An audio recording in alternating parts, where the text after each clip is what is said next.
Everyone, मैं रमन कुमार रजक स्वागत करता हूं आप सभी का अपने यूट्यूब चैनल पर। दोस्तों, आज की चर्चा का विषय है एसबी ऑर्डर नंबर 9 के बारे में। आज हम लोग चर्चा करेंगे जो कि 2023 में जारी किया गया था।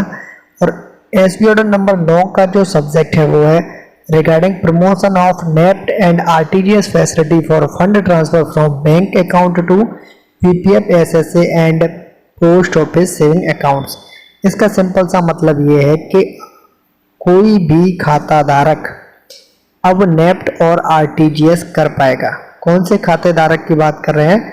आपके अगर बैंक का कोई खाता है, जैसे आपका एसबीआई का कोई खाता है, आपका पीएनबी का कोई अकाउंट है, आपका एचडीएफसी का कोई अकाउंट है, आपका आईसीआईसीआई का कोई अकाउंट है, यानी कि बैंक में अगर आपका कोई अकाउंट है और इसके अलावा आपका पोस्ट ऑफिस में कोई पीपीएफ अकाउंट है, सुकन्या समृद्धि अकाउंट है, या पोस्ट ऑफिस का आपका सेविंग अकाउंट भी है, तो इन अकाउंट्स में आप लोग बैंक के अकाउंट से पैसा जमा कर पाएंगे। इस बात का आप लोग ध्यान रखें। कहने का क्या मतलब है? कहने का मतलब ये है कि एक कस्टमर है, इसके पास में बैंक का अकाउंट है और इसके पास में पोस्ट ऑफिस का पीपीएफ अकाउंट है, पोस्ट ऑफिस का एसएसए अकाउंट है और पोस्ट ऑफिस का सेविंग अकाउंट है। अब ये इन तीनों में से किसी एक में या दो में या तीनों ही अकाउंट्स में पैसे अपने बैंक अकाउंट से जमा कराना चाहते हैं, तो ये लोग अब नेफ्ट और आरटीजीएस के माध्यम से पैसा जमा कर पाएंगे।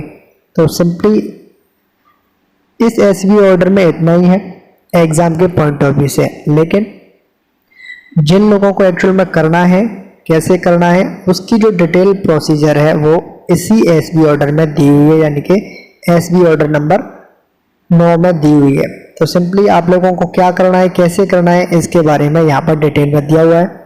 लेकिन कितना ट्रांसफर कर सकते हैं, मिनिमम मैक्सिमम, वो वही है कौन सा जो आप लोग ऑलरेडी जानते हैं। जैसे पीपीएफ और एसएसए अकाउंट में आप लोग मैक्सिमम कितना पैसा जमा कर सकते हैं एक वित्तीय वर्ष में, तो आप लोग जानते हैं इसका आंसर है 1.5 लाख रुपए। पैसे किसके मल्टीपल में जमा होते थे? पोस्ट ऑफिस में जमा करते हैं तब भी 50 रुपए के मल्टीपल में जमा होते हैं, तो यहाँ पर भी सेम होगा। तो इन सारी चीज़ों का आप लोग ध्यान रखेंगे और डिटेल प्रोसीजर इसमें बताया हुआ है कि नेट बैंकिंग में जाना है, गो टू पेमेंट और ट्रांसफर टैब में जाना है, इस तरीके से आप लोग को जाना है और आप लोग डिटेल प्रोसीजर में यहाँ पर बताया हुआ उसके हिसाब से चल सकते हैं।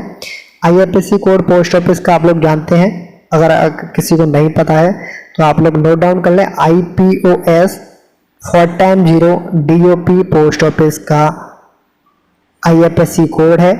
IPV का जो IFSC कोड है वो अलग है, वो क्या है वो आपको बताना है, वो आप लोग ध्यान रखेंगे। वहाँ पर भी प्रश्न पूछे नहीं गए लेकिन पूछा जा सकता है। और यहाँ पर फिर fund transfer by adding beneficiaries, यहाँ पर भी सेम किस तरीके से प्रोसेस करनी है और क्या करना है वो सारी चीज़ें इसमें बताई हुई है। लेकिन इस एसबी ऑर्डर में एग्जाम के पॉइंट ऑफ व्यू से इतना ही आप लोगों को ध्यान रखना है कि आरटीजीएस और नेफ्ट कर सकते हैं हम लोग कहाँ से? बैंक के अकाउंट से। कौन कौन से अकाउंट में? तो आप लोग ध्यान रखें, पीपीएफ, एसएसए और पोस्ट ऑफिस के सेविंग अकाउंट में आप लोग पैसे जमा कर सकते हैं थ्रू आरटीजीएस एंड नेफ्ट। इस बात का आप लोग ध्यान रखेंगे एग्जाम के पॉइंट ऑफ व्यू से।